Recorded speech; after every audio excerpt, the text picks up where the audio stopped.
top of the world, about to jump above it. Take it straight to the moon, 'cause we know how to rock it. Ain't no thing you can do, ain't no way to stop it. Now you're feeling it too, let's get it started. Throw your hands in the air while the beat is dropping. Acting like you don't care when everybody's watching. Just keep whipping your hair like that, you got it.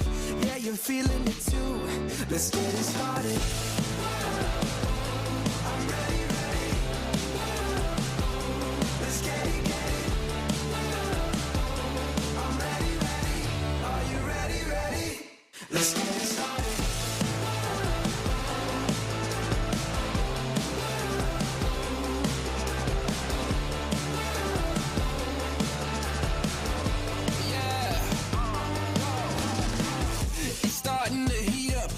Charts off the meter, turn it up, blow the speakers, make them more to believers. Break through the surface, tell them open the curtains, give them all what they wanted, yeah.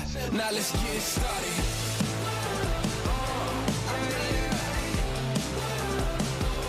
Let's get it, get it.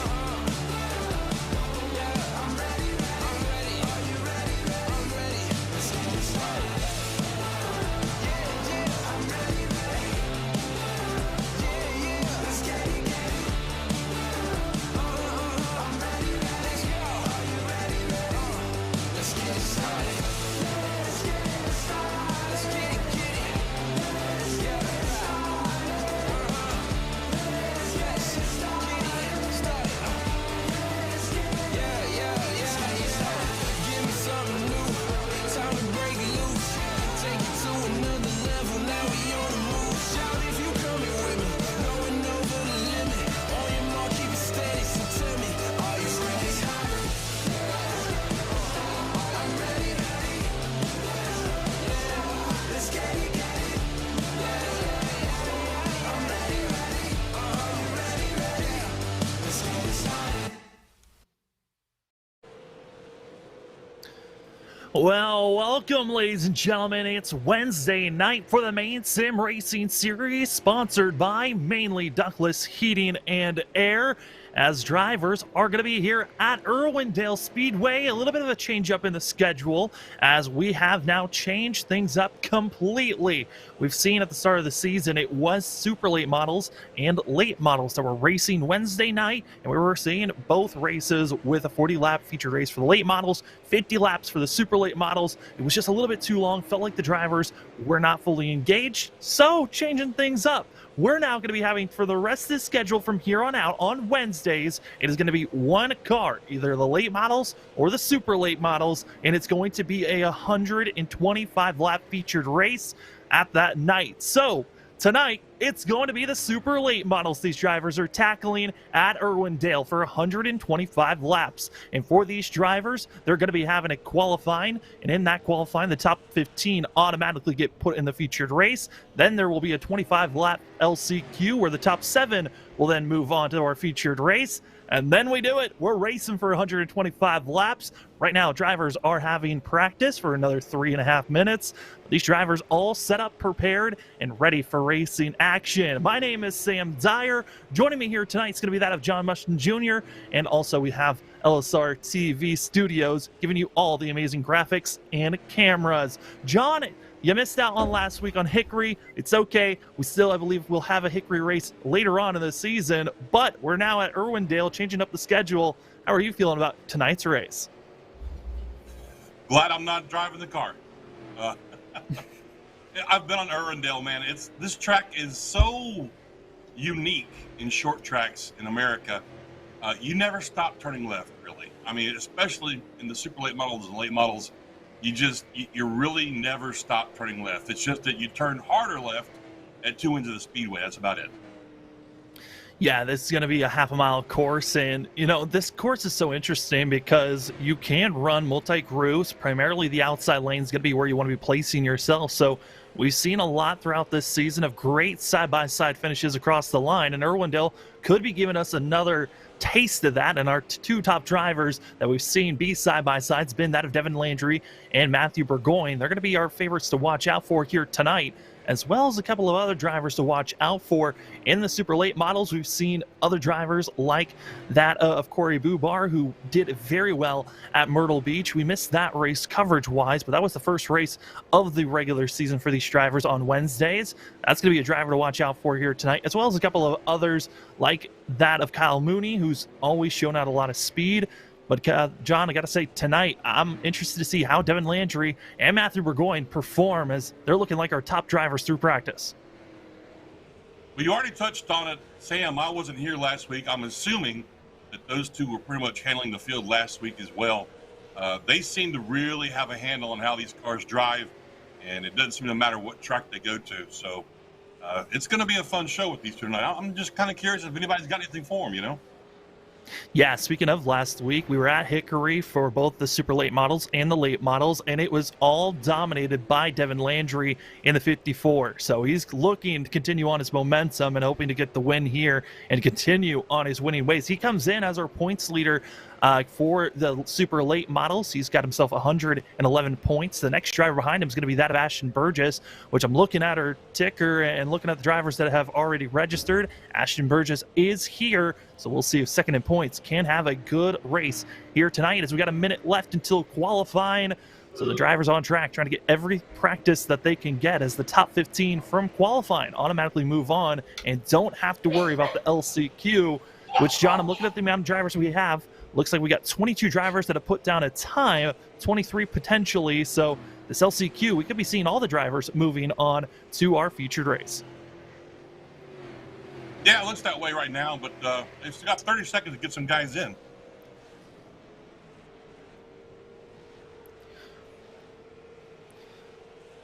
And right now, seeing these drivers with a little bit more time. And as we've got practice rolling, we're going to take a look here at our bottom right. Look at the weather here at Irwindale. We're seeing sunlight here in Southern California, and you can tell it is warm. 84 degrees is your ambient temperature. As the track temp, 114. John, that is hot, slick, and these drivers are going to have a handful here tonight. Sorry, yes, they will. Sam, it's a slick track equals a greasy track equals loose is fast and fast is loose, and it's the fun one tonight. I see that you are still hammering away at that sandwich, almost about to have it done, and these drivers about to be done with practice. As practice is over, they're going to be having themselves 3 minutes to put down their fastest time here tonight. They're going to have 2 laps for that, so we'll see how well they can do, as, again, top 15 automatically move on, but with the amount of drivers we have, we'll see if we're going to be able to just advance through our LCQ and get to our featured event, as drivers are getting prepared and hitting the course. It's all about time and who can put the fastest one on there, as we have that of Garrett Lamb, going to be our first runner in the 138, currently on track. Well, right now, Sam, I'm working on some technical issues. I don't have live timing going too well, so I'm just going to assume he's really fast. Right now, that of Lamb's going to be second on the board. Currently, we're going to get you live timing here in a quick moment for yourself, but gotta say, we're looking at a lot of these drivers. We'll see how well they can do, as Lamb puts down his second lap for that of the 138. Going to be moving up to third on the board as more drivers coming in. Now, these drivers are going to continue to put down times. We'll give you an update on where they're going to be lying, as we're going to take a quick commercial break. When we come back, we'll let you know the 15 drivers moving on and if and when we're going to be having our LCQ.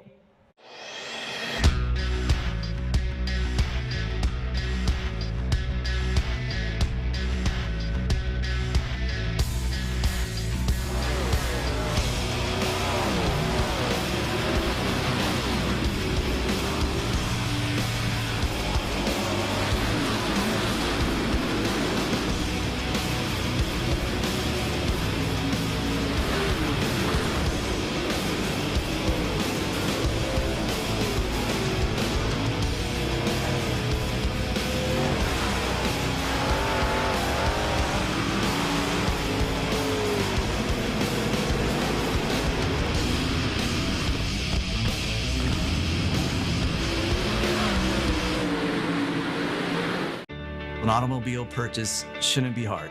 The hardest part for the consumer in the whole process should be selecting the vehicle. We have the online credit application. We can bring the car to you to see it, to test drive it, to deliver it. We have all the tools in place, and we've had them in place for a long time. I just think now we've perfected it. It's become part of our culture. We've, kind of taken it to the next level. It is easy, and it should be easy, and it should be fun, and it shouldn't take a whole lot of time. Hey, it's Wesley Outland on the set of the Bull Ring on Speed 51 TV, but I also want to remind everybody that you can keep up with coverage of esports with the Northwest Cup and Truck Series, the American iRacing League, S&B Cup Series, and so much more on your home for sim racing, LSRTV. Of course, remember, you can watch it, and then you can listen to it on CRN, the community radio network, at wearecrn.com. Check us out when you can. And we are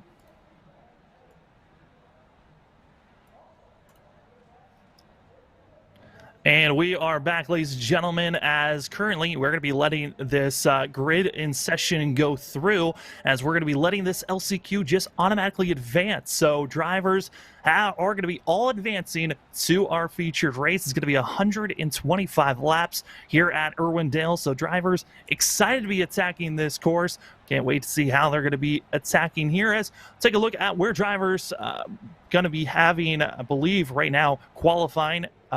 Do have that information on my end.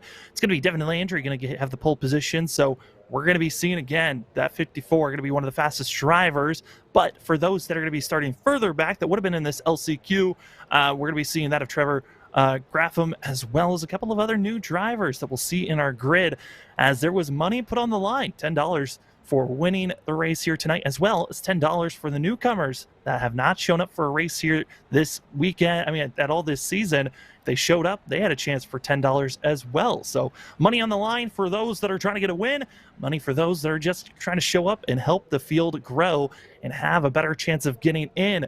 And as a note, we were talking about, how this season has changed. There was a long stretch of races that we were getting prepared for that was going to be at that of Hickory for almost 3 weeks straight. Those races have been changed. Irwindale, like we've seen here tonight, going to be tonight's race. Then our next race is going to be on Wednesday night, going to be December 29th. We're going to be at Stafford for 125 laps in the late models. Then the race after that's going to be Wednesday, January 12th at North Wilkesboro in the super late models. So these next 3 races tonight and the next 2 races that we're going to be seeing, going to be a lot of racing action that we are excited and prepared for. And as well, like we noted on Wednesdays, no longer going to be super late models and late models. It is going to be just that car that will be ran that night. So we will continue to give updates throughout the season on where drivers are going to be. As right now, we're going to be letting this session just roll out currently.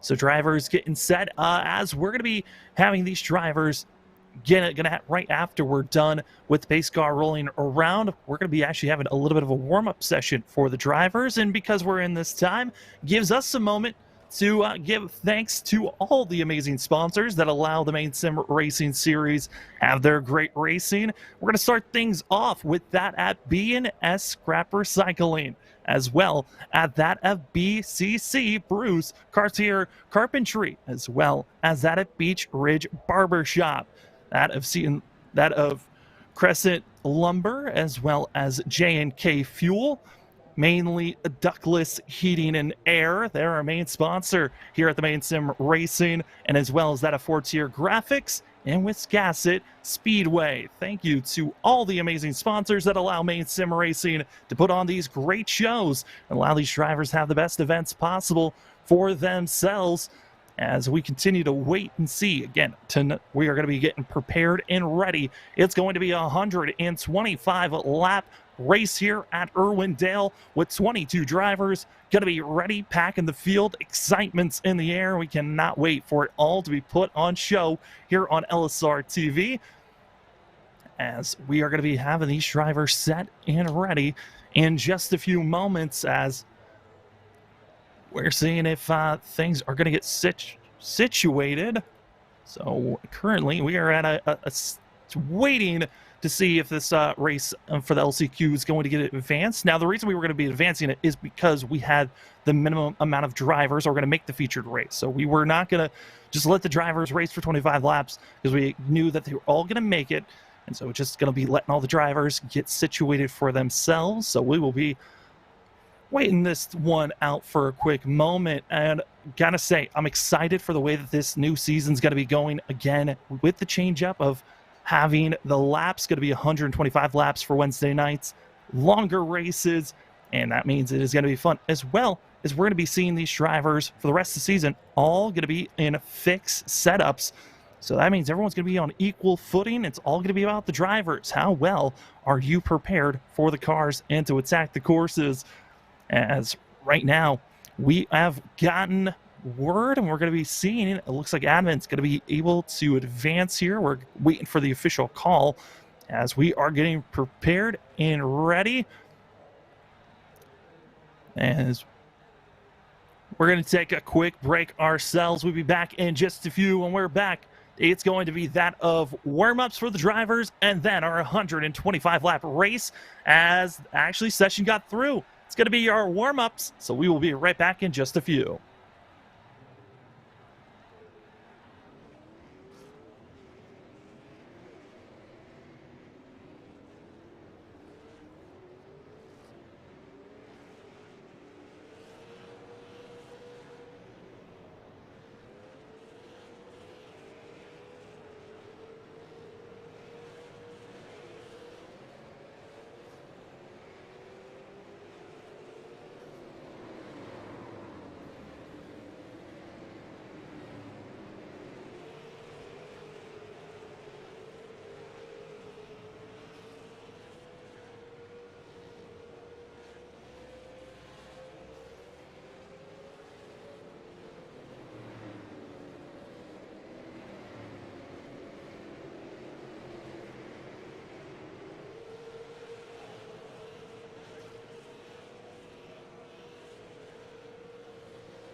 All right, we are back. I think we got all of our technical issues out of the way. And again, my name is Sam Dyer. With me is John Mustin Jr. John, I think you're set. I'm set. The driver's almost ready. We got a little bit over a minute left here in our warm-ups, and then we've got our featured race. So hopefully you're set and ready to go here tonight. Oh, I'm absolutely ready to go here, Sam. And please understand, I wasn't trying to be negative earlier about Irwindale Speedway. It's a great little half-mile track, fun to watch. It's just, as a guy who drives as well as announces, I hate it, to be honest with you. I am not a short track driver. These guys would probably vote me off the island if I was a part of this league, to be honest with you. So, but watching the racing here at Irwindale is always fun, always exciting. And these guys at Maine Sim have always, I mean, this is only my, third or fourth race with you calling these guys, but I have not been bored once, not with this group of guys. No, they put on a show each and every time they're on track, and that's what we're excited about. What show are we going to be seeing? 125 laps, changing up the schedule once again. So these drivers getting a little bit of a curveball for themselves, but I think they're still excited to race. More laps with these super late models. I think everyone's excited for it, and they don't have to worry about switching from car to car as warm-ups are done. We're going to get ready to go trackside here shortly, get a look at our Team 126 grid as well, prepared to see how these drivers are going to attack here at Irwindale.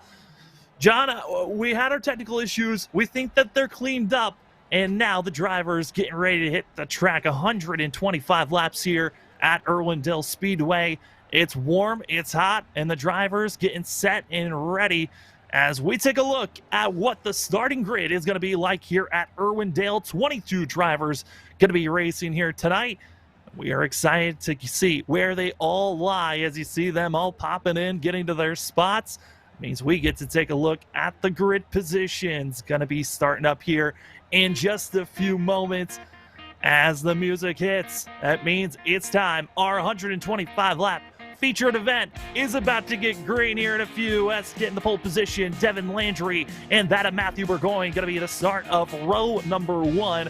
As we're going to be seeing these drivers throughout the ways, as that of Nathan Barth saw a very strong run from him last week, as well as that of Kyle Mooney going to be finishing out row number 2. Row 3 going to be that of Brian Conover, as well as Corey Bubar. Bubar, the driver that did a very good job at that of Myrtle Beach for the first race of the season on Wednesdays. We'll see how well he can continue on. Ashton Burgess going to be starting out row number 4 with that of Jason Rickards in the 9. Row number 5, going to be finding ourselves with that of Dominic Carrick, as well as Aaron Wrench. We'll see what newcomers can give us as I save off the rest of the results to you, John. Here we go. Row number 5, Aaron Rich, Ryan Ripley to his outside. 6 is going to be Tyler Connolly on 12th spot there. And 13th is going to be Garrett Lamb down there and inside row 7. Outside row 7, Scott Tapley, Chris Fortier, Ed Connolly in the next row. And then coming in 17th, Trevor Graveline. And then outside of him in 18th, Ryan Keniston. 19th is going to be Dan DeSanto. And outside of him will be Chris York. And I'm not real sure what happened there, but it looked like Landry is taking some sort of EOL there, Sam. Yes, Landry will have an EOL because of the fact that he won last week. He has to go all the way to the end of the line. So Landry will have to work his way throughout the whole entire field to see how well he's going to be doing. So a little bit of, a handicap, but because he was doing so well, he's got to start in the back. But for the drivers up front, they're ready, they're green, and they're ready for racing action. Irwindale, get on your feet because they're roaring into turn number 1. It's going to be that of Burgoyne in the 38. That of Nathan Barr's going to be on the outside, and they're already getting a little bit loose. Got to be careful as they're coming out of turn number 2. Yeah, Burgoyne got hella loose right there, and I'm really impressed that he saved it. Now, I have never seen a super late model race here, to be honest with you, and I was really surprised just now to see 3 or 4 of those guys go way down the apron into turn 1 and 2 there. Watch this. Yeah, going into turn number 3 now. Line. Yeah, there's going to be, like I said, this is a multi-group racing course. Drivers going to be racing all over the place. Some prefer the apron. Going into turn number 3 is going to be the more preferred lane to be. But up front, we're going to be seeing that of Barth on the outside. I'm going all the way up to practically the wall. He's going to be in these massive runs on the straightaway, but it's all about the entry and center where Burgoyne's trying to gain all of his time, and it's allowing these front runners to stay side by side. While Kyle Mooney, he's just stuck watching. And an update on where we're seeing that of Devin Landry started all the way back in last. Currently, 54 is up 14. Yes, he is. He's not wasting any time cutting through the field right now. And, I mean, I guess Sean, the league owner there, thought maybe he'd shake things up a little bit, and make it a little more exciting by putting Landry way back there in the back. But Landry is not wasting any time right now, making his way up to the field, yet doing it cautiously and, dare I say it, lightly. Yeah, trying to stay as smooth as possible. Other drivers is the battle that's currently going on for that of 5th place. Jason Rickards as well as seeing that of the 42 of Aaron Wrench. Going to be doing their best currently, trying the outside lane. But you see the 5, that of Dominic Carrick, who's doing his best to try to get a good run coming out of the corner on the low end. And all these drivers, they've got to pick and choose which lane's going to be the best to go. I mean, we were looking at the time there, John. These drivers, 125 laps, it seems like a lot of laps, but if we stay green and at the pace these drivers can go, we can see this race being done in just 45 minutes. Yes, we could, but, there's a really interesting point that we haven't touched on yet, and that's tires. Because as you know, Sam, tires is what wins the race. And diving it down there on the inside puts a lot of strain on those 2 right side tires, especially that right front side tire, trying to keep yourself from drifting up the car on the outside of it, right? So you're going to wear those tires down, I think. Oh, we got caution on the track. Well, it's going to be all the way back in the back half of the field where we're going to be seeing the 23 and the 21 going to be slow, and I believe this is going to be around that of Chris Fortier. We're going to be seeing it on our first Pulse Bobbers instant replay. Going to be seeing the 23 running up front around that of Ashton Burgess as well as 09, and contact's going to be made, and there they go out of turn number 4. And just like that, Fortier is going to be involved in this one and going to be bringing out our first yellow of the day on that of lap number 9. I've always wondered if 3 wide would work here at Irwindale. My question has been answered. Yeah, they can go that of 3 wide. At one point, they were even 4 wide. they can go all over the place here. It didn't work out too well for the 23 just now, though, that's for sure. No, it didn't. Not for that moment. As drivers and tracks going across, I believe, I could be wrong on this, but I do believe caution laps do not count here, John. So these drivers got to be careful not to be bringing out too many yellows, as it could put us in a time-based regulation race instead of laps. Yeah, and that's something you never want to see. I never want to see the clock control the race, or specifically the race ending. And you know what I'm also looking at is lane choice. I'm wondering if maybe Burgoyne on this restart is going to choose the outside line this time. Got to be careful of that as well. These drivers, with all the changes that were going on with the schedule, there also was changes on disqualification ways that you can be disqualified. One of the ways you can be disqualified is having too many incident points. That means contact with the wall, drivers, or going off track. And if you are the cause of bringing out an incident or caution, you could be even gifted 6 incident points. If you have a total of 21 incident points, you will be parked for tonight's race. So drivers already got to be careful, as Ripley, who was the 09, spun out that of Fortier. Ripley's already got a lot of incident points, so the 09 could be disqualified here before we're even past halfway. And you know what? That is just strictly a product of a league owner trying to bring a great product to us. Hats off to Sean for some of these rules he's come up with. It's going to make for life very interesting. And I called it. We're going to choose the outside line this time, because as you touched on earlier in this broadcast, Sam, the outside line is the preferred place to be. However, the 37's not giving him any room there to maneuver.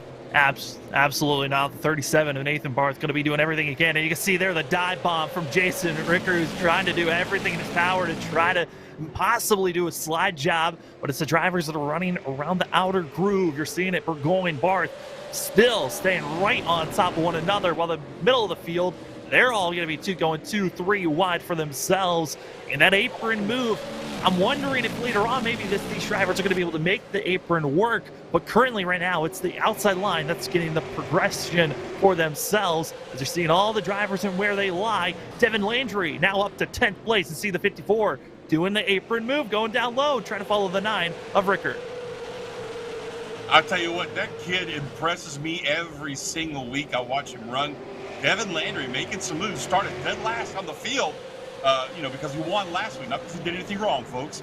He was last week's winner at Hickory, I believe he said. And, man, he's just making it look so easy getting into these corners. And that's just really, really impressive drive by number 54, Devin Landry. Whoa, no! Oh, there they go. And that's going to be an accident. And you saw multiple drivers. There's the yellow going to be thrown. It's going to be Conover, who was initially spun around. But this is going to be all base. We'll take another look at it. Our push bumpers instant replay. And you look at all the drivers that are on the high line. Just one mistake, and all those drivers really have nowhere to go, and they just clog up. The way the drivers spin around. It looked like that happened in front of the 5, actually. It looked like a lot of checking up was going on there. And the 5 got hard on his binders, tried to slow down. Maybe we can get a different shot there. But, yeah, unfortunately, the 97, the Chris Kringle vehicle there, didn't have anywhere to go. That's unfortunate. Yeah, it all started up here with the 90. Kyle Mooney is going to be the driver that initially gets a little bit of a bump from the 42. Oh. And that's what clogs everyone up and checks up. But some drivers just never knew what was going in front of them and ran over one another, bringing out this yellow. Also, for the drivers that are getting involved in these wrecks, don't want to be getting too much damage for yourself. Drivers do not have a fast repair here tonight. So if you get any damage, and if you get any required damage, you're going to be forced to come into pit road. Absolutely. Mooney got real lucky right there. He was able to keep that car off the wall. Nobody got into him. So even though he got sent for a spin right there, he really didn't get too much damage and actually didn't lose too many spots either. So that kind of worked out okay for him. That's not very often the case, though, is it, Sam? Once you get turned at a track like this, things tend to go bad in a hurry. Oh, that they do, as we are already seeing the pace car pulling in. We're getting ready to go green once again here at Irwindale. At the start of lap number 15, drivers are green. Bart's going to give you a good launch, but out of the corner, it's going to be that of Matthew Burgoyne. They're already going to be 2, 3 wide further back. A little bit of shuffling, dive bombing, and it's getting dangerous in the middle of the field. And moving up now to 5th, Devin Landry's done a great job, as we are seeing everyone picking and choosing where they go. And the fact that these drivers are on a fixed setup, that means they're all on equal footing. They can make, it's all about drivers' talent at this point. And this is great to see. That of Devin Landry, our pole sitter, had to go to the end of the line. Now, currently side by side, trying to move up to that 5th position. You guys are watching one of the greatest kids I've seen in a long time in Super Late Model action. That of Devin Landry and his partner, his teammate Burgoyne, up front, still in the lead. And I think what happened on that restart there, Barth got way ahead of Burgoyne, who's the actual leader on that restart. And he had to check up a lot or get penalized. And that checkup really got a bottleneck the entire field. And it just kind of went all the way through to the mid-pack here. But in the meantime, how about Devin Landry, Sam, up to 4th place, soon to be 3rd. I'm fairly certain he's going to get around Mooney pretty quickly here. That kid is not wasting any time at all getting up to the front. Absolutely not. And what the key factor is for these drivers that are making the inside line work is that everyone else that's on the outside, like we saw with Kyle Mooney, once he got a bump, got loose, checked everyone up. But even if you're in line, everyone's on top of one another, they have to check up and slow down, which when you're losing that speed, it allows the 54 drivers that are on the inside to be making these big moves. But John, you noted on it, tires could be the big factor. If you're running on the inside lane, how much is this really hurting the 54 for later on in the run? We're only on lap 20, coming to 21. Yeah, but, we've heard Matthew and Devin talk in the past. They do hours and hours and hours of practice on these tracks with the setup they're going to use for the race. So I'm going to guess he knows what he's doing as far as tire wear goes. Who knows? But he doesn't seem to be very concerned about it right now, Sam. I mean, look, he is still fighting Mooney real hard for that 3rd spot. And we are riding on board with the 90 of Kyle Mooney, and you can see Mooney trying to get back into the throttle, but he's on the outside wall, and quick yellow going to be thrown further back. It's going to be that of Ed Conley, I believe, as we see the 11. We'll take a look here at our Pulse Poppers instant replay. What exactly brought out this yellow, and who was involved? There were multiple drivers involved with this one, as you see back here. Further back in the field, drivers, a little bit more spaced out from one another, which, just clobbers the outside wall. You see the kink where the wall kind of comes in just a little bit, and there's that opening. I was about to say, Kyle Mooney's almost clobbered that wall a couple of times, but it was that of Ed Conley that is going to be the first driver to get it. We'll take an onboard view what Ed Conley saw in his point of view. You got to arc that car up to get it, stay on the outside line. You got to go up a little bit before you go into the corner, and I think he went up a little too much. Oh, yeah. Oh, ow. And he was following the 31 there. That was a great shot of the iRacing's dynamic track right there with the marbles that have built up. You can see it right outside his window. He could have reached out and swept some of them up if he wanted to. Take a little bit of rubber with yourself, take a souvenir. I don't think he wants a souvenir. Yeah, he wants a trophy at the end of the day, but at this point, take what you can get. But as we were watching that replay, I didn't expect to see that. I thought maybe he was a self-spin or something like that, Did not expect to see him launch his car off the outfield wall right there. That was, wow. That's why we don't make harsh judgments until we've seen the incidents for themselves. With that incident, Ed Conley was following Tyler Conley in the 31. Didn't really see the kink until it was too late when he already made that turn. So for a lot of these drivers, got to be careful on making sure you can see in front of you, as they're already starting to jack up a little bit here, a little bit of a delayed restart. So we're actually going to extend this caution by a lap. So drivers were getting prepared. They were told the one to go. Some were prepared, some were not. Pace But car pulled off. deciding to add an extra lap, so that's why we did not go green on that restart, and drivers were shuffling back and forth. So we're going to give this another go on this go around, and drivers up front going to be that of Matthew Burgoyne, Barth, Mooney, Landry. We'll see how these drivers going to attack, as now they're getting the green flag this go around.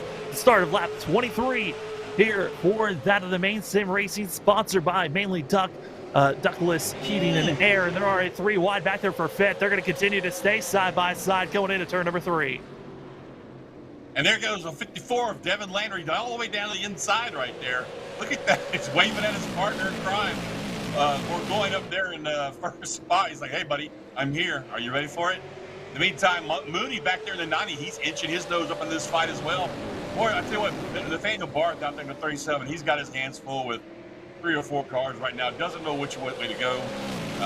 He's got his mirror full of the yellow car behind him of Mooney. He's got a left side full of 54, and he's trying to get around Burgoyne in front of him.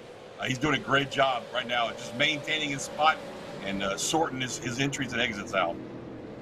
Yeah, and now I think for Matthew Burgoyne, he was loving the outside lane because that was how he's protecting between that of Barth and Mooney. But at this point, once you see Devin Landry and what lane he's running, you've got to counteract, try to block, defend, and just cut off that lane. Oh. That's exactly what we're seeing from these drivers up front, trying to block one another on how they're racing. A 5-car Fury got up in the wall just then. It's going to cost him a spot or 2, it looks like. He's got a lot of extensive front-end damage, that 5-car does. We're sure if he got that from an earlier incident or just in this restart there, but that was a close call. And got the 9-car diving down the inside. Now, something else I wanted to touch on, Sam, if I may. You can adjust, even though it's a fixed setup, you can adjust your brake bias in these cars. And brake bias will help you turn, but you've got to be careful how hard you get on those brakes. Put more brake bias, I believe, to the front. God, I'm not an expert on this, so I don't use it very much myself. I think if you put more brake bias towards the front of the car, it'll help that car turn into the middle, and that'll help you really low down on the inside like that. Yeah, the brake bias, you change the percentage that you're given. There's a default percentage. You can lower that so that when you get on the brakes, it's less brakes than you're given. You can extend and make the number bigger of the amount of brake pressure that you're putting in. And these drivers all can make that adjustment while they're racing. But you're mainly doing that when you're under caution, when you have a time to breathe, because right now under green flag racing, you really don't. And you noted on the fact that front end damage on Dominic Urich, that damage came from when he ran over and made contact with that of Conover, and other drivers that were involved in that second wreck and pile up. So that front end damage is going to be something to watch out for continuously, because when you get any type of front end damage, there's always that risk and potential of your engine blowing up later on. Ooh, hello there. We're looking outside the back right now with the 5-car Fury. He's got the 12-car of Boo Bar all over him right now. And going back just a little bit of discussion on that brake bias issue, I know a lot of drivers saying that actually have either a rotary dial or maybe a button on their wheel set up to adjust brake bias while they drive.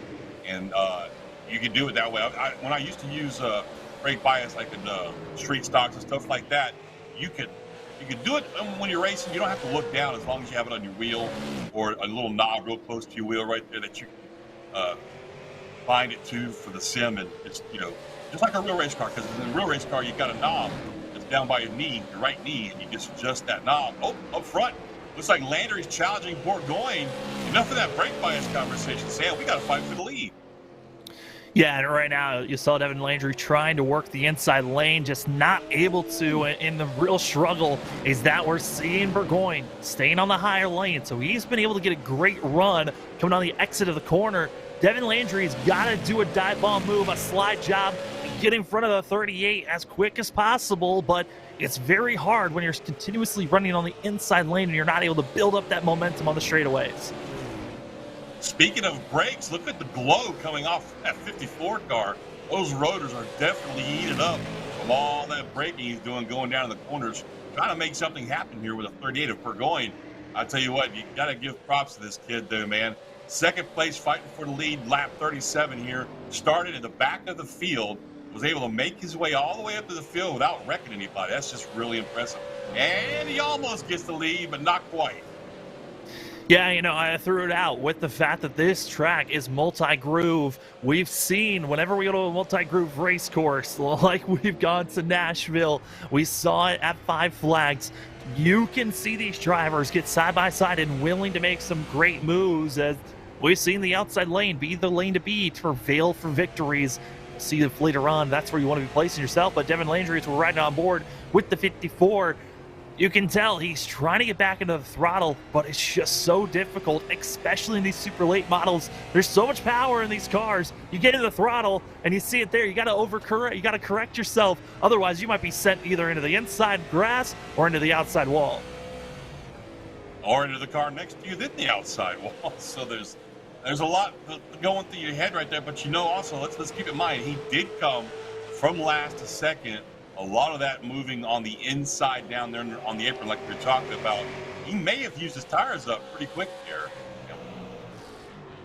Yeah, that's when we might be seeing, Devin Landry try to back off and not try to make these aggressive moves to the inside. And again, almost able to get clear, but has to try to set up for the momentum. Do want to give updates of drivers further back as the laps tick away. If we continue to stay green, lap traffic is going to be the next factor for these leaders up front, and that means that this is going to be some of the drivers to watch out for. Chris York, and you also saw the 8th there of Ryan Kenskin, who's going to be one of the drivers that could be in a threat of going a lap down, but it's that of Dan DeSanto is going to be one of the drivers to watch out for, as he's about 8 to 15 laps away from being a factor to go a lap down. And also Ed Conley still in pit road, getting damage done from his heavy contact and wreck of getting into the outside wall.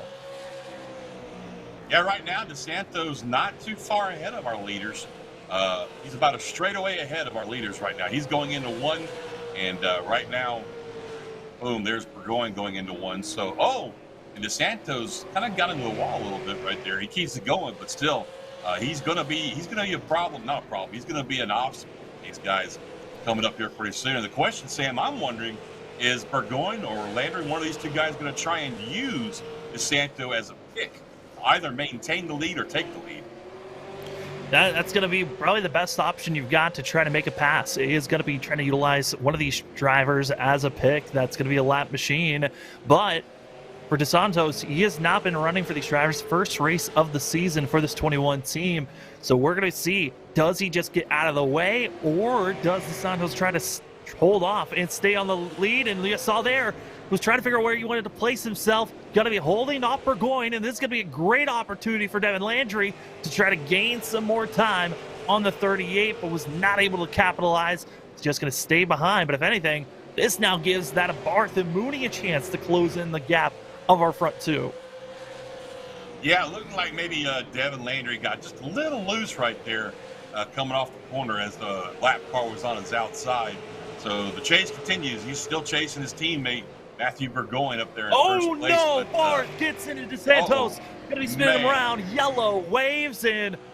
When you got drivers you're just not used to, it can bring out yellows that quickly. Lap 49, another quick yellows. We're going to take another replay of it and get a different point of view of what brought out this yellow. And you see the 21 going to be slow and just running the middle lane. And that at times, that is not the most opportune place you want to be. As a lap car, you're going to want to stay extremely high. But on the entry of the corner, just the closing rate difference of speed gets the 21 spun around. Yeah, I'm thinking maybe he checked up a little bit before 37 thought he was going to, is what it looked like to me. I'm not saying at all that 37 spun him on purpose. That was not intentional at all, I don't think. I just think that 21 was just taking it real easy going into that corner and checked up a little bit harder than the 37 expected. Watch right here. That's unfortunate right there. And that's all it takes, a little tap. The wrong spot on the race car and you're going around. Yeah, and also because of Barth being the driver that initiated and made the contact and spun around the lap car, the 37 will be getting an EOL penalty as well as 6 incident points given to the 37. That's got to be a frustrating thing for a driver that was having to race a lap car that was obviously underpowered and underspeed. And now, for that of Nathan Barth, he's got to do exactly what Devin Landry just did and climb through this field.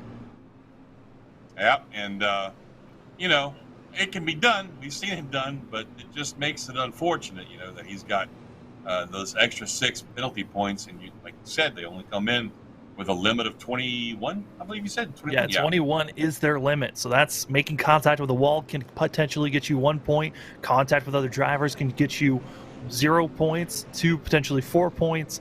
So it can add up very quickly if you're not careful. Yeah, indeed. So one more restart here. We're on lap 49 of 125 laps. We're not doing too bad on time, I don't think. I think we got like, what, an hour and 25 minutes to do this race? We have an hour left, so that's not too bad. No, it's not too bad at all. I think these drivers are really doing a fabulous time of getting through this course and at least having a good enough green flag run for themselves. And want to give note, drivers further back making some, talked about newcomers. DeSanto's going to be one of those drivers that is new. Well, another new driver, the 42 of Aaron Wrench, who we saw get involved with making contact with Kyle Mooney earlier on, has come into pit road, took 4 tires. These drivers are given 1 set to work with in pit road. We'll see 50 lap difference on tires. How well will the 42 run out there with fresher tires, as he'll be back in 16th position? But up front, it's going to be that of Matthew Burgoyne. Devin Landry going to be your front 2 with Dominic Carrick, Kyle Mooney, and that of Tyler Conley going to be your top 5 as we are green.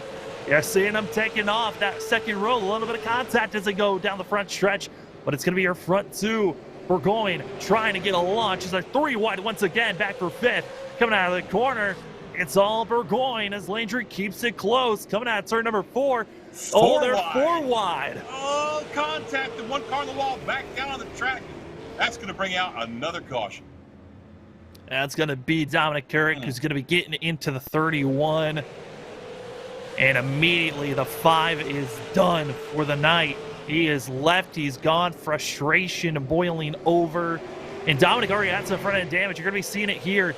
A little bit of shuffling going on. Into the wall is going to be 32 coming into the corner, forcing the issue 4 wide, and gets tapped by that of Tyler Conley. Comes down, finishes off Conley, and that's going to be a day close for Dominic Carrick in the 5, our first official DNF of the night. Yeah, that's unfortunate, man. You know, but it's part of short track racing. Somebody got up on the wall, got real loose. I think it was the 31 we were looking at, got into the wall there, and it was just kind of a chain reaction from there, you know. And unfortunately, the 5 didn't have anything to do with it until they came up into him and got into him, and man, unfortunately, but that's short track racing, man. That's just short track racing, Sam. That it is. And we are now 51 laps into the race. John, 51 laps in, I think for both of us, that of Devin Landry, biggest mover and biggest story of how he has just climbed through this field. But besides that, what are some other notes that you're seeing here tonight? I'm seeing that maybe Sean might want to consider putting Devin a lap down next time. Just going to throw that out there. Put him at the back of the field a lap down and see how that works out. Well, he hasn't passed for going yet, so. That's true, but this is such a, you said it earlier, it's like a technical track, really. I mean, you can't mess up in one corner, and it's not going to, it will affect you going into the next corner. And we've just seen the 2 guys up front week after week be so precise in their turns and their braking points and their throttle points, and man, it's a fun thing to watch. They make me almost want to get back into super late model racing. Almost being the key word. Hey, if you're enjoying what these guys are putting on, John's tempted to get back into it. But if you'd like to even just get on iRacing, go to iRacing.com to get yourself a membership, as it is most realistic racing you can get yourself into. Again, go log in on iRacing.com. You can race on a controller or even on a wheel. I've seen a lot of very fast drivers on a controller. It takes a lot of technical skill, but if you don't have enough for a wheel, hey, give it a chance on a controller. Get yourself an account on iRacing.com. Up front, it's going to be that of Matthew Burgoyne. Devin Landry going to be your front two. Mooney, Rickard, as well as that of Bubar going to be your top five. Getting ready to go green here. Going to be the start of lap 52. Again, caution laps do not count. So we're going to be racing this race under green flag conditions, which we love it when it's all about racing hard under green. But the pressure of tires, because they have an extra set to work with, they've also got to worry about fuel if we have a lot more cautions building up. Up front, drivers see the pace car pull off, and it's all on Burgoyne on this launch.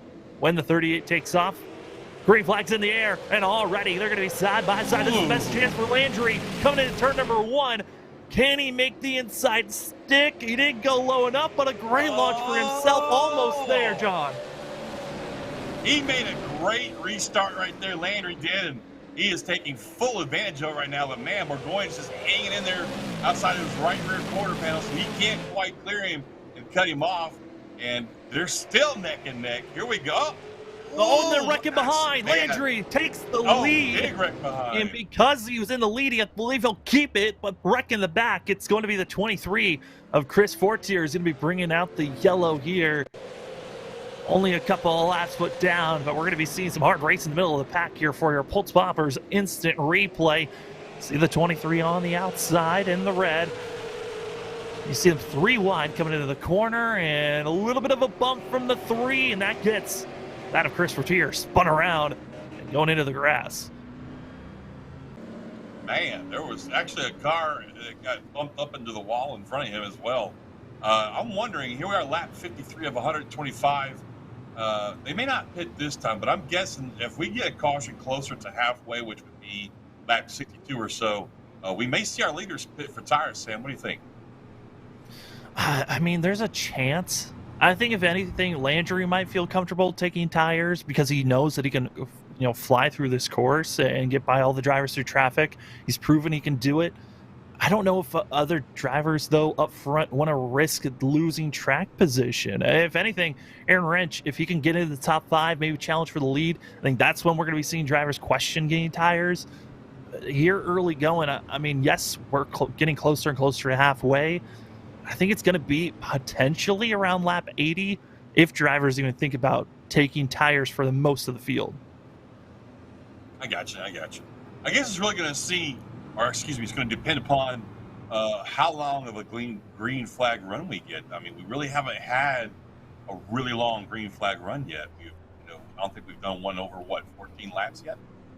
Well, we had one that was like almost 20 laps. It was after the third or fourth caution of the day. We had a really good long stint, but that's when we had the Santos and also Barth incident where they made contact. So lap traffic kind of ended our long green flag run, the longest green flag run we had. We'll see if we could try to extend that anymore. But John, I think you and I both know 25 laps. You're right. Yeah. The longer the race goes on, the more anticipation and more disregard for other drivers kind of goes out the window when we get closer and closer to the end of this race.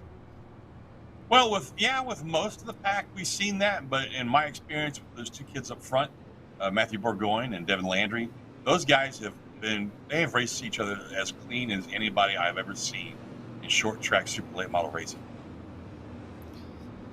I mean, they could stay clean up front, but all the drivers further behind, who knows if they'll keep it clean? That's why there's been so many changes. You can exclude those two from that conversation, but that's about it, Yeah. That's why we have the incident limit rule of 21 incident limits, even with having no fast repairs. So drivers got to be careful not to get too much damage or get caught up in too many wrecks as pace car is off. Devin Landry now going to be our control car for this restart. We'll see if the 54 can confirm and keep the lead as Burgoyne going to be on the inside on this restart. How far down low will the 38 go? Gets down to the white line, and they're already 2-3 wide in the middle of the pack, and they're shuffling back there. It's getting dangerous, but Devin Landry not fully the leader just yet. He's still holding on, but Burgoyne, a great launch out of turn 4. Burgoyne's really kind of using that inside line. Not something he's been accustomed with so far this race, but he's definitely making it work for him. Oh, we got a car. The 23 car, once again, looks like he's in some sort of incident, but we keep it green, Sam, and we keep racing. In the meantime, it looks like Burgoyne, he's got the lead, sort of, but then we got Landry fighting back on the outside, the 54. Again, Landry, not accustomed to that high line there. Finally, it looks like Burgoyne is going to take that lead, but you got the 54 car of Landry working back down to the inside of the next turn.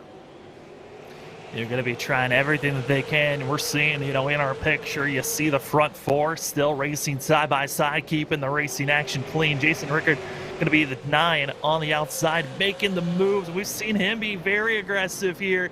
Corey Bubark is going to be just lingering behind in 5th, but up front, Devin Landry to the inside, trying to get a launch as Matthew Burgoyne going to be on the outside, leading the way into turn number 1, while the rest of the field, they all stay in line in a choo-choo train. That outside groove is where most of the field seems to be feeling the most comfortable around this course.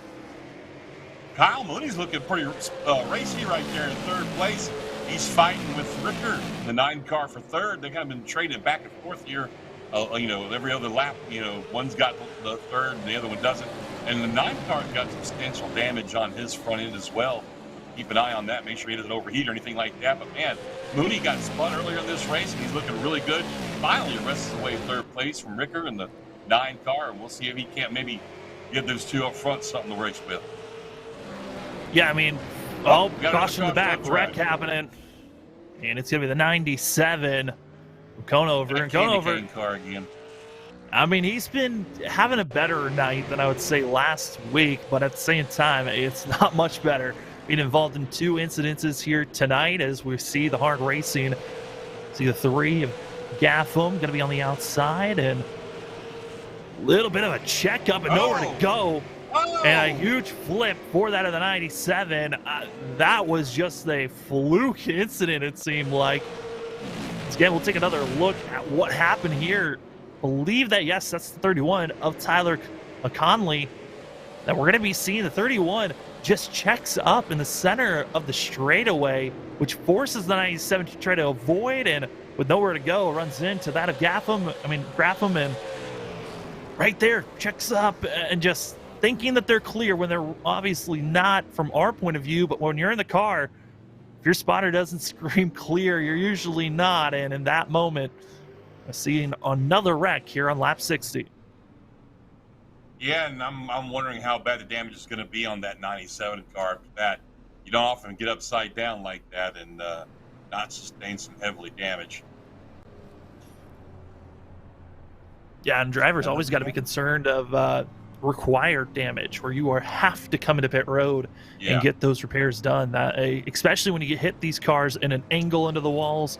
If you just pancake it where you're parallel with the wall and you hit it, you're usually going to get away with just getting some scuffs and not too much damage. But when you come in at an angle and hit either the rear end or the front end, there is always that risk of a required time for themselves as drivers that are still in pit road. Ed Conley's been in pit road all race. Dominic Carrick's going to be our one and only official DNF so far. Drivers that just came in this go around is that of Brian Conover, as well as Trevor Graffam. Graffam came into pit road for just about a minute and 20 seconds and is back out on track as Conover is still in pit road getting service done for the 97 Candy Cane machine.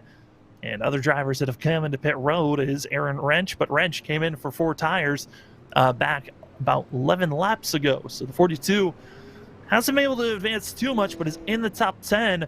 It's been just slowly marching forward, showing that maybe the tire wear isn't the biggest thing, but we even saw this at Hickory and also at Five Flags for Saturday events. John, it seems like, yes, these tires, they do get worn down, but sometimes they need to be worn down for about 30 to 40 laps before they really start hitting their prime. Indeed, it's the weirdest little thing that you see with these super late models is sometimes they actually get faster as the laps wind down. On that same set of tires. That's a pretty cool thing to have happen. I'm used to my tires, going away when I race. In the you go to the bigger stuff like that. Yeah, those bigger mile and a half courses, they go away very quickly. Those tires do. A little bit of banging for that of row number 2. We are green once again. So we're almost past halfway. It's going to be that of Matthew. We're going on the outside. Devin Landry on the inside in the 54. And behind them, it's that of Jason Rickards in the 9 on the outside. The 90 on the inside in the yellow. Going to be that of Kyle Mooney. And you're seeing it, two defined lanes. You go to the below the apron, or you stay up to the outside wall, and Devin Landry decided to go with the middle this go around through ones and two.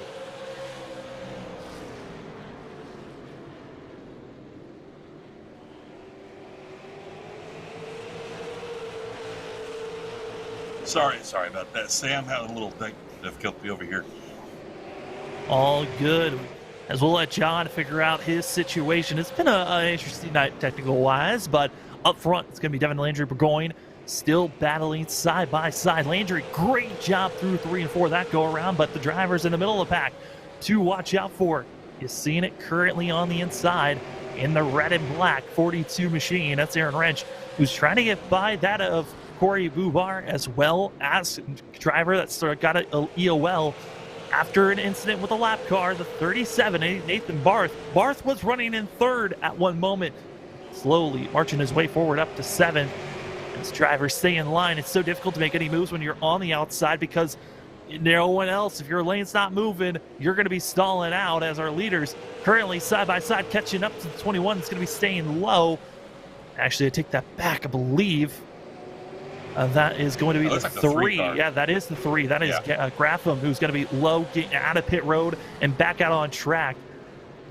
But John, we're seeing the drivers, they seem to be preferring the outside lane if you're further back from that of third on back. And if you're all in the same lane, you're usually not going anywhere. You're going to be stalling out where you're at. Yeah, it's kind of a waiting game now to see if somebody in front of you makes a mistake or something like that. But those front 3, Landry, Burgoyne, and Mooney, are kind of making a pretty good gap between themselves and the rest of the field there, Sam. So, I was wondering at the top of the show if anybody had anything for these front 2. I'm thinking Mooney might have something for both of them. He just kind of biding his time right there. They have not left him behind, and he's right there on their back end. We were talking about tires for a quick question of what the tire wear was going to be like. And for these drivers, looking like they're about 2 to 3 tenths off of what their fastest times were. So these drivers currently, trying to make sure that they've got the best tires to continue to run on. And we see our top 3 online, trying to follow one another and still keeping it close. Top 3 all within a half a second, and just bumper to bumper action here at Irwindale as we're past halfway. Drivers continue to put down a show, and again, caution laps don't count. John, we're getting another nice green flag run, but for how long is the question? Oh, don't say that, Sam. What's wrong with you? But, man, I tell you, you just brought up a great point. The loss of time on tires is minimal. It's only 2 tenths. And like you just also said, these are green flag laps we're seeing. 71 green flag laps. Green flags don't count under caution. So that's 71 laps on these tires, and they've only lost about 2 tenths of time. So, you know what? We may not see anybody pit and take tires, but I don't care when the caution comes out. And those front 3 are still extending their lead over the rest of the field there, Sam. Yeah, I think that's the big thing, is they're staying in the line. If they continue to stay side by side, they probably would allow this second pack that is being led by the 9 of Jason Rickards, and see this group kind of close in, get a little bit closer. But for, we're starting to see the 37 of Barth trying to make that inside lane work. For Barth, he got put in the back of the line. He was running up in third, but then he got forced to the back of the line around lap 50. That means he had himself a lot of wear and tear, and now with all the wear and tear of making these passes to even get up to that of the top 10, these drivers could be thinking about forcing it 3 wide for a quick second there, as Wrench thought otherwise, just decides to follow the 12 and the 37. Again, this is battling for 5th place for that of Corey Bubar, as well as that of the 37 of Nathan Barth.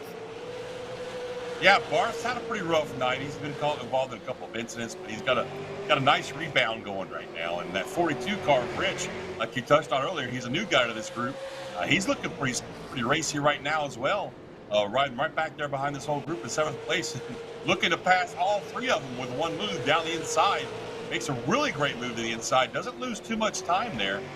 You give him about 2 more laps of that kind of racing, and he might add 2 or more spots. Oh, but he wiggled a little bit right there, so that's going to kill his momentum. Yeah, and that's the thing. He's got to carry as much momentum as possible or hope that the drivers that he's next to make mistakes, and they continue to be 3 wide coming across the line. This go around, though, for that of the 42 of Wrench, he needs to get back on the throttle and not wiggle. That has got to be the key, and he does it again. He wiggles coming out of turn number 2. The exit where there's so much power in these cars. When you're on the inside, you can slip and slide, just like we saw there for Barth. Almost contact. And now this is given another opportunity as fall back that outside groove, 3 in a row. And it looks like for Wrench, he gave it his best go, but the tire's just too old, too worn, and the track not really working for that of the 42 machine currently. No, he's got. There's going to be a point where he's got to decide to get back in line with these guys and try and save the tires and let them cool off a little bit. He's heated them up pretty bad down there in that inside line the way he was. So that's what he does now. He's going to follow up in line with these guys, pull those tires off, maybe give them a little bit of life back, and maybe try it later on. Now, we were talking earlier about pit stops, Sam, and I'm thinking, I mean, we didn't have a big field to begin with. We only had, I think, 19 cars start this race. Right now, we've got 13 on the lead lap. I'm thinking that pretty much anybody from 8th on back on the next caution might want to consider taking tires and see if even a 2/10 help, 2/10 of a second difference might help them in the last half of this race, because we're now at lap 82 of 125, well under 50 laps left. So, it's just something to think about. Yeah, and when we were talking about 2/10 being the difference for our front runners, that was about 15 laps ago. Well, from 15 laps ago, green flag racing, to now, we're seeing our front runners being about almost a full half a second off of their time. So if a caution comes out, I do like the call of coming into pit road, getting a fresh set of tires. But for other drivers like the 42 of Aaron Wrench, they've already used their set of tires. They're stuck with what they've got. So they would have to stay out while the rest of the field would come in. So the mind games are going to be coming into these drivers, as we were riding on there with that of Bubar and getting a sense of what it's like running and following the drivers that are on the outside. Got to be careful, as Bart's getting a great run for the 37, but that's the thing. When you're all in line and you see a driver in front of you check up, it can give you a chance of, oh boy, there's a little bit of a bump. False hope that you can make these big moves, but also could cause a big one to happen. Yeah, let's be honest, the bump and run is a move that was invented on short track racing. But unfortunately, with the rules in place tonight, you got to be real careful if you try it at all. To just loosen somebody up in front of you by giving them a little tap in the rear end going into the turn, you could wreck them, and that's going to give you 6 points that you don't want. So it kind of takes I wouldn't say useful tool, that's not the word I'm looking for, but it kind of takes a technique away from some of these drivers with tracks like this that you would normally do to pass. You know what I'm saying? Look at that 42 car Bridge, man. He wants to advance so much, but he can't get by the guys on the outside because they're all up there, and that inside line is just really wearing its tires down right now. And we're inside again with Nathan Barth in that 37 car, seeing his point of view down here. Oh, he gets contact, and there's the lap car again. Lap car. And it's a big one. Wow. Barth absolutely shot like a cannon. Same spot we saw Ed Conley bounce off of, but this time with way more ferocity is the 37, and once again, lap traffic, and with Barth, contact again. That was the most insane thing I've seen yet at this track. Oh my goodness. Yep, another lap car right there, real slow. And he got out of shape, and then, wow. Ashton Burgess comes in the X machine, and that's more drivers that we're just hoping not to be. From Burgess's driver point, I would like to be in the in car there, Burgess, to see that happen. Oh, we're right on board again, getting a sense. Sees the lap car, tries to stay low, gets back into the throttle, and 21 got real loose right there. Yeah.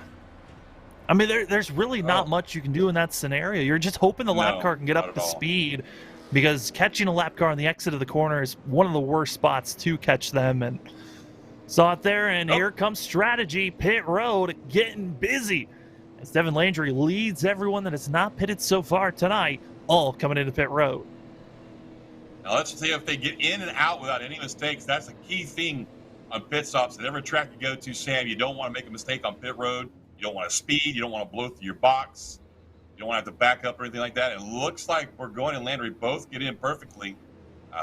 That's good news right there. They're going to take those right side tires. All right, the rights are on. Oh, two-tire stop. Two-tire stop for both cars. And 2 tires might be a way for these drivers to loosen up the car just a little bit. Just a little bit, yeah. That's all. In short track racing, 2-tire stops is not a bad call, especially with the fact that these laps are going to tick away very quickly. And now we get to see how well can that of Aaron Wrench as well as Chris Fortier going to be able to hold off the drivers that just came into pit road and got 4 fresh tires. And it is going to be, looking at the difference, going to be about that of, actually take that back, I'm looking to see when Wrench came in, about 40 lap difference and 36 lap difference for Fortier and Wrench compared to the rest of the field. Yeah, and you're gonna add. I mean, this isn't a knock on these guys at all, Sam. But let's just call a spade a spade. These guys are slower than Burgoyne and Landry were all night long. Okay, so combine that with the fact they're going to have some older tires up front, and you got some very fast cars behind you. That usually is a mix for disaster. So let's hope, knock on wood, that nothing bad happens here. No wrecks, no accidents. But it's going to be exciting, I think. And oh my goodness!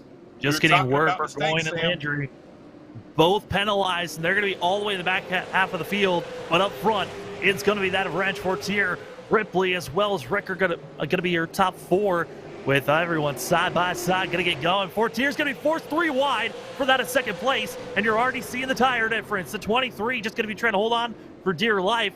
And also a note, Chris Fortier was told drives on a controller, so he is even trying to hold on with the sticks while everyone else using their wheel.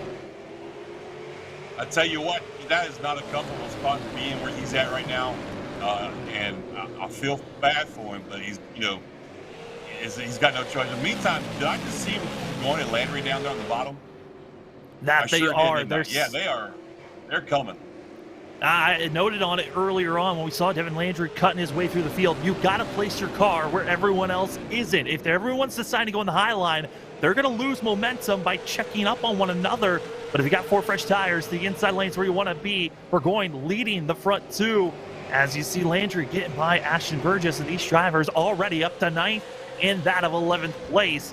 But up front, it's the 9 of Jason Rickard. And for that of the 9 of Rickard, he's banking on this race to stay green. The longer the race stays green, the bigger of a gap the 9 can get for himself and for Mooney and others. Absolutely. Mooney's looking great back there in second spot. But, man, I hate to say this, but Burgoyne and Landry, they're not wasting any time back there. So you got Rickard up front, Mooney, Ripley, Wrench, the new guy, finally made his way up to the top 5 there. They're praying, like you said, that this race goes green the rest of the way. That's going to be their only hope. In the meantime, we got a big fight back there between Burgoyne and Landry. They got the 13 car right there of Tapley. You got the 86 car of York up there. These guys are all kind of, I would say they're stuck in that top line, but, there's other people down there in the bottom line, so you can't really move much. And like you said a minute ago. Barth drifting and holding on. Didn't overcorrect, but it went a little drifting through turns 1. That was a great save. Whew.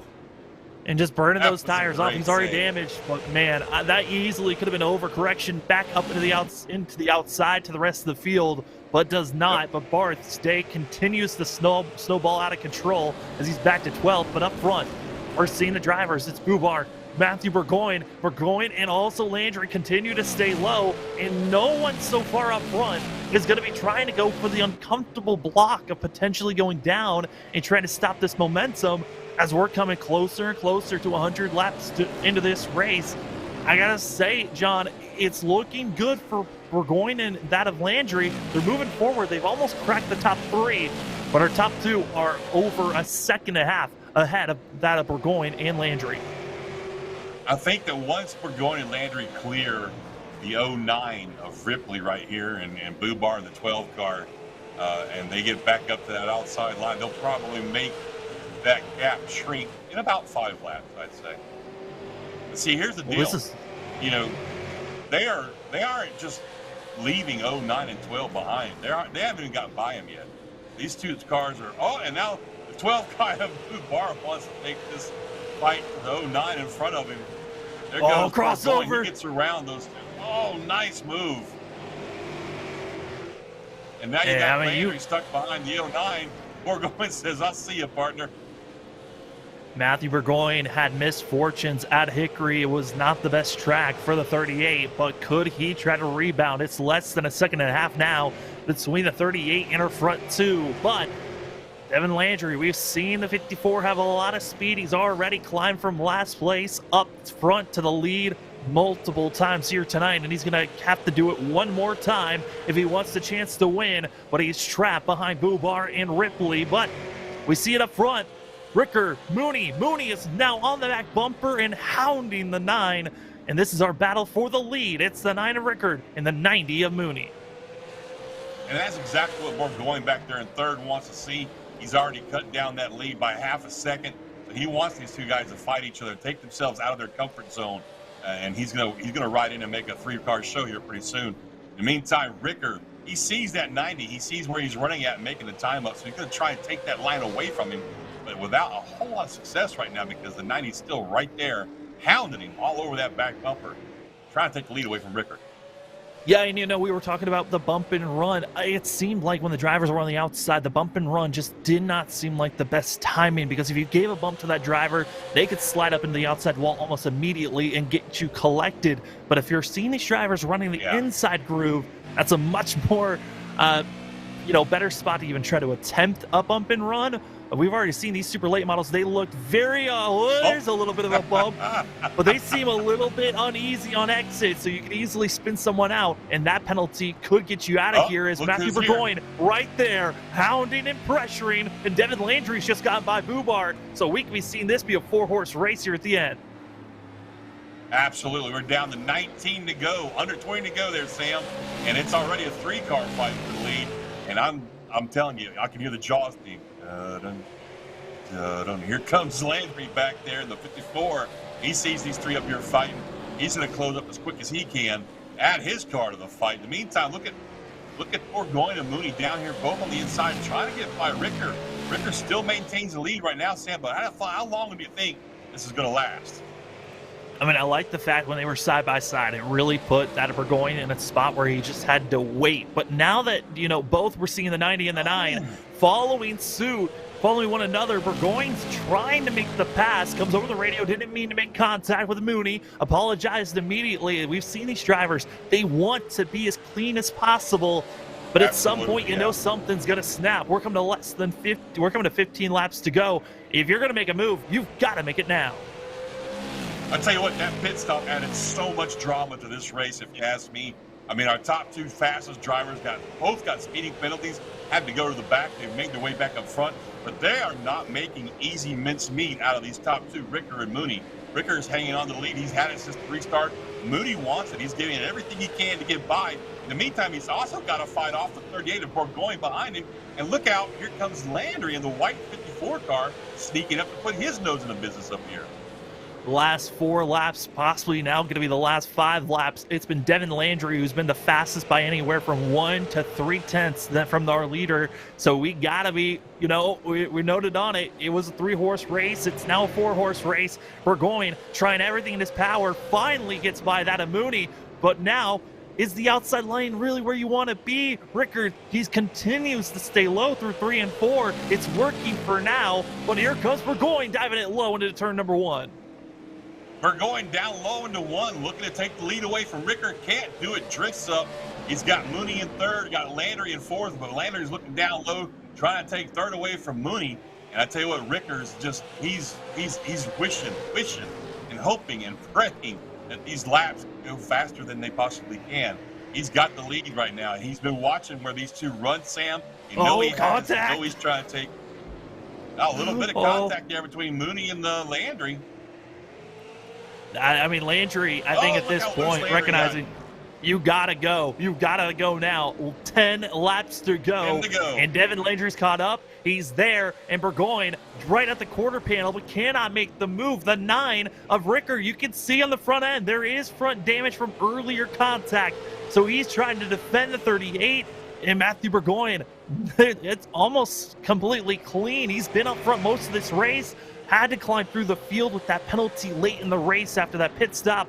And now we're going to see if that outside line is going to prevail. But, John, whenever we've been at these short tracks where it's multi-groove, it's always been the outside line that has prevailed to get the win. It's always been a last lap, last corner on the front stretch pass. Will it happen again? 8 laps to go here at Irwindale. Oh, look at that. He slams the door on the 38 of Burgoyne, Rickard does. And Rickard is just doing everything he can right now to hold these 2 cars off behind him. Going into the next turn, going to be high this time.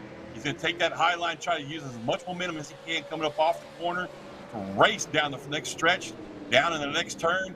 I tell you what, Sam, I don't even know. I don't even know what to say right now. I mean, right now they're putting on the best show that you can find, and it's all on here. LSRTV, 6 laps to go. Burgoyne to the inside, finally might be able to clear, and here comes Devin Landry. Landry recognizing, I've got to follow 38. Wherever he goes, I need to follow until that white flag, and maybe then I can make the pass. But Burgoyne's made the pass. He's now in the lead. He's got fresh air and no one to worry about currently unless Devin Landry can get to that quarter panel. 5 laps to go here for the Maine Sim Racing, sponsored by Mainly Ductless Heating and Air at Irwindale. 125 laps. We're now going to start 122. 4 laps to go here at Irwindale. 4 laps to go. Rickard is still maintaining a great pace right here, but he finally gives up second spot to Devin Landry, allowing Devin Landry now to set his sights on his teammate Matthew Burgoyne up there in a 38 car for the lead. In the meantime, Rickard and Mooney are fighting for 3rd and 4th right here.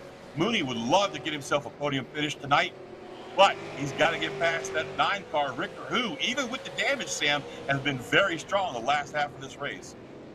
That he has, but the 2 fastest drivers all night long has been Matthew Burgoyne and Devin Landry, and Burgoyne up to 4/10 is the lead. 2 laps to go. If Landry wants a shot at a victory, he's got to close in the gap quickly here, as we've got that of Matthew Burgoyne on the backstretch. The 38 qualified 2nd. He's been up front all race long, had to climb his way through, and now getting your CRN. 1 to go. White flags in the air. It's Matthew Burgoyne, Devin Landry. Landry's going to have 1 more shot going into turn number 3. If he wants to make the pass, he's got to duck it low, and it automatically downloads the 38. He's blocking Matthew Burgoyne here at Irwindale. Gets the win, and what a race as he wall rides coming across the line. Oh, wow. I don't know if he did that on purpose or not, but he was trying to stroke race his way across that finish line that time, man. Oh, my goodness. That was impressive. That's a great comeback for Burgoyne. From what I understand, he had a rough week at Hickory last week. So he's going to bring it home, not necessarily unscathed this time, but at least in 1st place. And it looks like Landry's got 2nd, and our boy Rickard there, he got 3rd. Yeah, I mean, for these drivers, what a run it was. And for Matthew Burgoyne, he blocked low and just let the car ride up all the way up to the outside wall. Did not want to give an opportunity to Devin Landry, and Landry was not even close. Over a half a second back was the difference between 1st and 2nd. And the 38's just going to park it in front and give a little bit of burnout possibly, but I think with the damage he got, he doesn't want to ruin the car anymore. As we take a look at our unofficial racing results, what a race it was, and it's going to be that of Matthew Burgoyne getting the victory here at Irwindale. Devin Landry is going to come in 2nd. 3rd goes to Jason Rickards with Kyle Mooney in 4th. That of Corey Bubar is going to be getting 5th place, with that of Ryan Ripley in 6th. 7th goes to Aaron Wrench, as well as Scott Tapley. Then we've got that of Tyler Conley and Nathan Barth after finishing 10th when he had a very strong 37, but went flipping there late in the race. Ashton Burgess brings it home 11th. Chris York 12th. Chris Fortier 13th. Trevor Graffam 14th. Ryan Kinnison 15th. Dan DeSantos 16th. Brian Conover, Dominic Currett, Ed Connolly, and Garrett Lamb round out top 20. The last few guys there had a rough night. Didn't even start the race, it looks like. Yeah, I didn't start. It was Aiden Murray or even that of Edwards. So we'll see if either one of them show up in these upcoming races. But for us here at LSR TV, we're going to step aside for a quick second. When we come back, we'll talk to our top three, and we'll be back in just a few more from Irwindale.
Welcome back, ladies and gentlemen, to Irwindale for the Maine Sim Racing, sponsored by Mainly Douglas Heating and Air. We've got our top three up in the booth. We're going to start things off with Jason Rickards in the 9. Jason, you had a chance to win, but you had so many drivers behind you challenging, and you came away third. How was your race there at the end?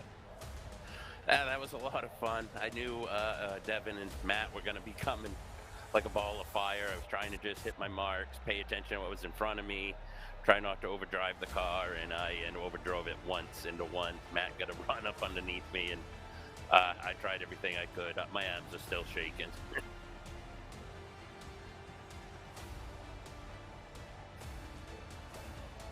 John, you got any questions?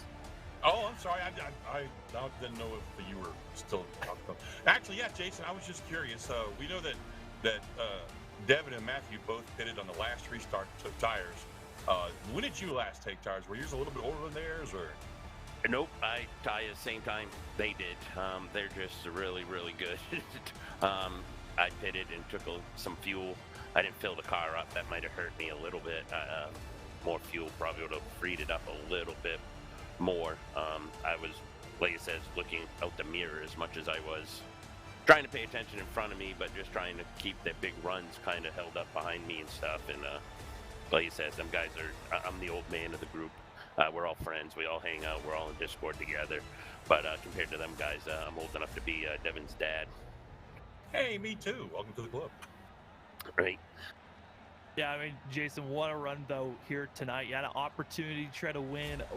we were expecting to see a lot of cautions, which we saw. Were you expecting there to be more cautions, or were you surprised by all the green flag racing that was there? A little bit of both. I knew if we could get 5 to 10 laps into a run, this is so multiple grooves that everybody would kind of spread out and stuff. But you had to get through that first 5 or 10 laps run where guys were running the bottom, and then they carry the car to the outside. And if you carry too much speed, you run into the guy, and it was just going to create more cautions. Like you said, once you kind of got single filed out, you can really race. It's a really racy track. And some guys I felt more comfortable on the top, but I learned pretty quick that you were going to have to run the bottom if you wanted to win the race. Like it says, it's a great track. It's one of my favorite tracks, I guess, on the sim. Like it says, it just promotes really good racing. You just got to be patient. I wish a lot of the guys would understand. Sometimes they have a hard time understanding, I should say. It's a 125 lap race. You're not going to win it on the first lap, but you sure can lose it. Absolutely. Well, Jason, it was a great race. Top 3 for yourself. But before we let you go, the floor is yours for any shout-outs. RKM Setup Shop, Studio 10, Berniers Liquors, guys all helped me out. Ryan Kuhn, Matt Burgoyne, Max Cookson, Devin. Them guys all are big influences in my racing and helped me out quite a bit with my line and stuff. So Sean for putting on the series, you guys for broadcasting it. I always seem to forget you guys and Sean. Sean does a tremendous job trying to put this all together, and it is a thankless job, so we can't give thanks to him enough. That's going to be the 9 of Jason Rickards getting a top 3 here at Irwindale. We'll see you in a couple of weeks at Stafford. Thanks, guys. Appreciate it. We move over to second place. We've got the man who dominated last week at Hickory. It's Devin Landry. Devin, you had to climb through the field multiple times here tonight, but a second place finish, I mean, that's still a pretty good run for yourself. Yeah, it's really not that bad, honestly. Coming from the back place definitely wasn't the plan. I knew I had to do it at the beginning of the race. But I really knew if I got up to Matt, it was going to be a good race. I just had to get there first. And I was honestly really surprised at how good these guys raced tonight. After last week, we really needed to prove something, and I think we did a really good job at that. So talk to me about your run tonight, Devin. You scrapped your way up from the lead. What was that like, man? I mean, not from the lead, from the back of the pack, I should say. What was that like for you? I took a couple deep breaths before the race, knew I had to be patient, and just had to go with it. I mean, there's nothing I could do about it. Just had to drive up through. That bottom really helped. People really didn't establish that line until about halfway in the race, so I think I made all my spot ups running just the bottom lane. That pit stop really screwed me. I wasn't paying attention until I hit the line coming out of the pits, and I saw pit exit close, and I was like, oh no, we're going to the rear. Well, that's unfortunate, man. Those pit stop penalties can really wreck a night, but apparently not you and Matt Burgoyne. Even with the pit stop penalties, the way you guys raced tonight was very impressive. I'm going to go ahead and throw it over to Sam. Sam, you got anything for him? Yeah, I mean, Devin, we saw that it was a 2-tire stop, both for yourself and for Burgoyne. What was the advantage for taking 2 tires there at that stop? I really don't think there was any advantage. We were really, really, really tight, especially when we got up to Ricker and all them. We just could not turn center like we needed to. We were really scared about fuel because of cautions, but we really came out and showed something tonight, I think, going green as long as we did. Yeah. Absolutely, a top 3 finish, second place for yourself. Coming into tonight, you were the points leader. It looks like you will stay there after a second place finish. So congratulations on that. And before we let you go, the left floor is yours for any shout outs. Matt Burgoyne. Remember, Matt, you're going to sit at the back next week, so have fun. My family, the guys for putting this on, Sean, you guys for streaming, and all the sponsors.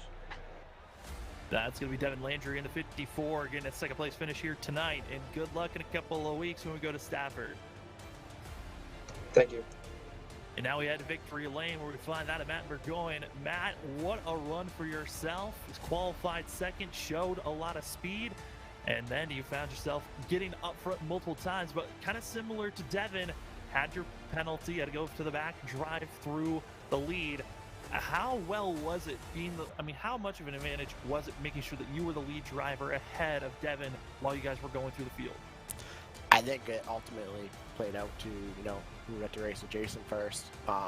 So it was a good thing I got out of the pits first, but more importantly, I wish I was paying attention when the pit was closing, because it would have been nicer to be in front of Devin on the pole, but instead I was ahead of Devin back in, I don't know what it was, 18th or whatever.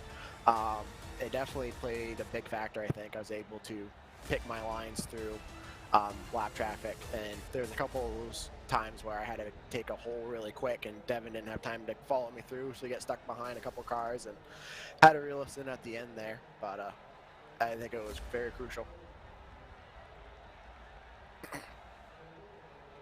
I'm sorry. Go ahead, Sam. I'm sorry. No, it's on you. It's your question. No, I got somebody to take care of. Okay, well, we're going to let John deal with that, but I got to say, Matt, again, great run for yourself. How was it, though, running with being up front and having that clean air, knowing, for a lot of this run, you were on the outside and picking whatever lane you wanted. How much of an advantage was that, having the clean air? It was huge. If I never made that mistake in pit road, it definitely helped a lot. Devin was at a huge undertaking coming from the back, and when he got to me, running the bottom definitely wore out the right front tire more than running the top. That's why whenever I could, I was on the top trying to save my tires until I got a challenge. And I never actually really figured out the fastest way in turn 1 and 2. 3 and 4 was obviously wrapping the grass there, but I still haven't figured out where the best spot to be in 1 and 2. It was kind of about everywhere, but I was able to save that right front tire, and I was very surprised how well Devin saved his coming through the field. Absolutely. It was a great run, a spectacular run for yourself. And before we let you go, Matt, the floor is yours for any shout-outs. Yeah, I gotta thank BNS Scrap Recycling for sponsoring the race. Mainly Ductless Heating for everything they sponsored the series. Sean, again, like Ricker said, countless hours in this, and it's a thankless job. And you guys for broadcasting, and my wife for putting up all my time on this simulator. It's kind of hard to tell your wife, hey, I'm gonna go play a video game, and she's okay with it. So I appreciate her understanding, and yeah. That's going to be Matt Burgoyne getting the win here at Irwindale Speedway. Congratulations, and good luck in a couple of weeks when we go to Stafford. Thank you. Well, that's going to be our top 3. Congratulations to all of our top 3, and thank you for joining us up in the booth. Matthew Burgoyne going to be getting the win. I believe we might have John back. John, yeah, we got a great run here tonight, 125 laps. So what are some of your final thoughts of tonight's race? Well, first off, I want to congratulate you, Matthew, on a great win. Sorry about that. I was having some technical issues on this end. I thought I smelled smoke coming out of my computer, so I was oh, jeez. Yeah, I was a little panicked. Sorry about that. It's all good. Man, this league, I'm new to these guys. I think they've been with Cody and the guys at LSRTV for a while, but Sean puts on a great race program. These guys, Burgoyne, Rickards, Devin Landry, week in, week out, great racing, and I'm really thrilled to be a part of it. I'm kind of sad that I missed last week, but we're not going to point any fingers at whoever forgot to give me the schedule, and we're going to move on from here.